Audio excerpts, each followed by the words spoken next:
All right, once you get your outer seams stitched, you're gonna have to lay your pants out with the waist at the top here. The key to this is that your pockets are still folded like this, and you have this weird little fold here, the top of your pants and then the back of your pants. So when you lay it down, it's probably gonna look a little like this, a little sloppy. So what you're gonna do, and I'll try and zoom in a little bit here. You're gonna wanna lay your pocket as flat as possible with your waistband laid out. You don't want any of this gapping right here, this bubbling that's happening on the fabric. Okay, you want it to be able to lay as flat as possible. So when you're laying your pocket here, you're gonna have to move your pocket a couple times. You're gonna wanna probably put your hand in there and get it to be as smooth as possible. You're gonna have a fold here. You want it to have a fold. And you're gonna lay it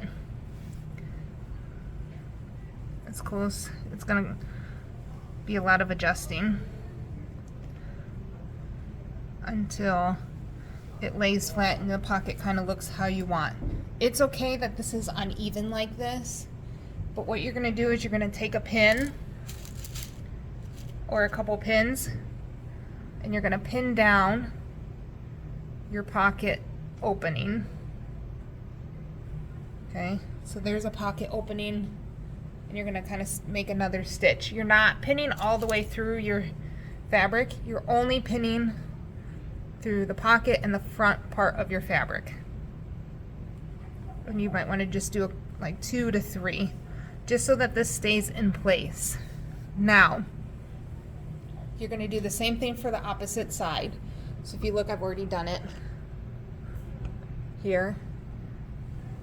So again, make sure that it's as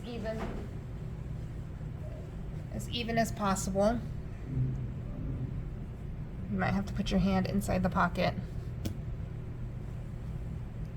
to get it to lay the way you like it.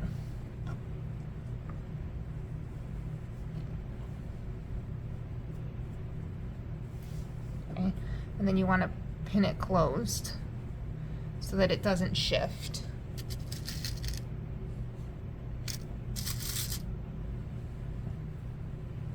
Be careful not to pin yourself.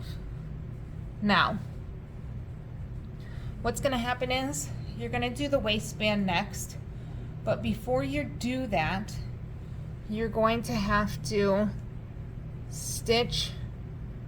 do a basting stitch just across the top here so that this doesn't move, okay? Because when you start to fold, it's going to become really hard to keep this down when you iron it.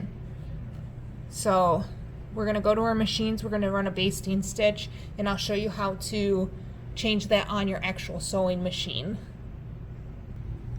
Okay, with the basting stitch you need to change the stitch length. It's a little bit different on yours. Mine's all on one screen, yours will switch on the screen.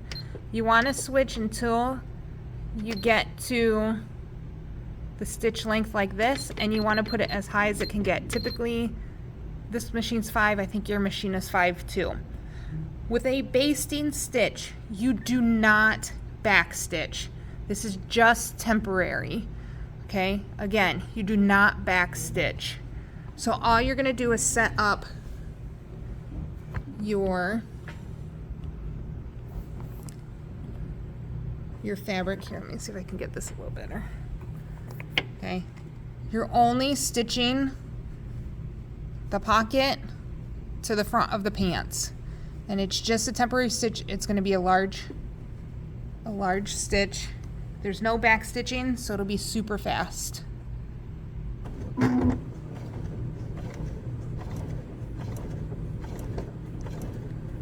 then when you get to the edge, you just stop. You don't need to hit the reverse button. Okay, lift your presser foot up, use your thread cutter. Okay, And then that keeps, you see how wide those stitches are? That just keeps your pocket down. Then you're just gonna move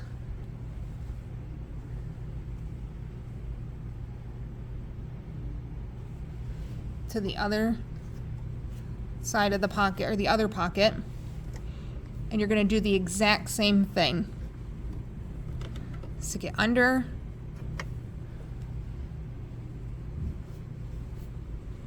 like so. You're just gonna stitch to the edge of the pocket here.